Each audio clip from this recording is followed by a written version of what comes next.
জানিয়ে দিচ্ছি আজকের দিনের বিশেষ কিছু ঘটনাবলী। 1429 সালে ইয়ারকো যুদ্ধের মাধ্যমে 100 বছরের যুদ্ধ 100 ইয়ার্স ওয়ার শুরু হয় আজকের এই দিনে। চতুর্থ জেমস স্কটল্যান্ডের রাজা নিযুক্ত 1488 সালে। 1509 সালে ক্যাথরিনকে ইংল্যান্ডের রাজা অষ্টম হেনরির বিয়ে। 1727 সালে আজকের এই দিনে দ্বিতীয় জর্জ ইংল্যান্ডের রাজা হিসেবে অভিষিক্ত হন। মহীশূরের নবাব হায়দার আলীর সঙ্গে ব্রিটিশদের যুদ্ধ শুরু হয় 1760 সালে। বিভিন্ন বৈজ্ঞানিক যন্ত্রপাতি ব্যবহারের মাধ্যমে প্রথমবারের মতো সূর্য রশ্মির বিভাজন আবিষ্কার করা হয় 1855 সালের আজকের এই দিনে। 1942 সালে সোভিয়েত ইউনিয়ন ও মার্কিন যুক্তরাষ্ট্রের মধ্যে ফ্যাসিবাদ বিরোধী সামরিক চুক্তি স্বাক্ষরিত হয়।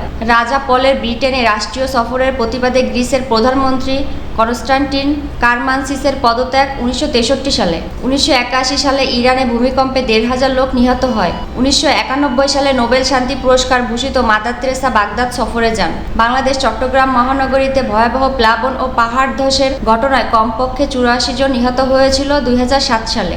2017 সালে আজকের এই দিনে চট্টগ্রাম সহ রাঙামাটি ও বান্দরবানে 2 দিনে টানা বর্ষণে পাহাড় ধসের ঘটনায় কমপক্ষে 125 জন নিহত হয়েছিল আজকের এই দিনে।